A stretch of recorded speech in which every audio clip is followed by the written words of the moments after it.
welcome back, welcome back. So nandito po kami ngayon sa Lawang to District para po sa nagaganap na District Press Conference. So nandito na po yung mga schools at yung mga bata na sasali po sa paligsahan. So ayan sila guys. So ayan mga isko, mga iskaya naming co-teacher na mabait. Mabait dahil syempre yan ang magpapainadaw sa amin. Magpapakain sa amin ngayong tanghali.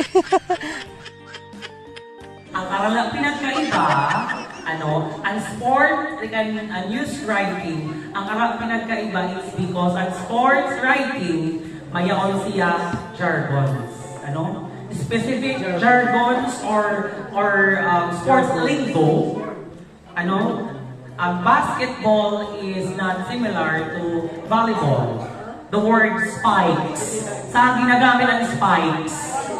Volleyball. Sluggers. Sluggers is being used in baseball and softball. Yes. Kailangan may maaram sa lingo, sa jargon, sa sport jargons. Then, sa sports, we have the so-called action. Ma-action po yung sports. Ibig sabihin, you will highlight the most important event, the climax in sports. At doon sa body. Same with news writing. We have the so-called headline, lead, body sa sports writing. Tara, ay nagad. Karami na. Ayan mga iska, ngayon naman po papunta na po kami sa bahay po ng aming co-teacher na si Ma'am Marina Taniog. Ayan, mega love shoutout po kay Ma'am Marina. Yung bahay po niya ay dito po sa barangay Gilawang-Ilawang, Northern Samar, at doon po kami manginginadaw. Isa na namang napakalaking rible. Ayan, so mega love shoutout po kay Ma'am Marina Taniog at sa kanyang buong pamilya. Thank you so much sa inyong pagpapainadaw sa amin. Ayan guys, nandito na kami sa kanilang bahay at grabe paakyat. Ngayon kung nanluluya ka na sa gutom, magliligdo ka na lang.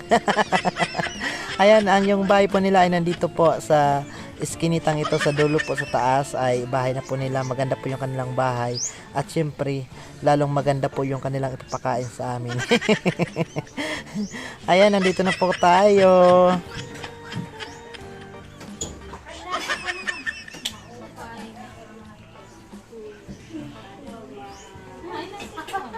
Baka naka-video pa. Ayan, mga iska. So nandito po kami ngayon sa bahay ni Ma'am Marina Taniog at dito kami nanginain. Ayun sila sila ang natira sa lamisa dahil sila ang magbahog. Opo. Ang ganda ng bahay nila At ang palabas ngayon ay showtime. Opo.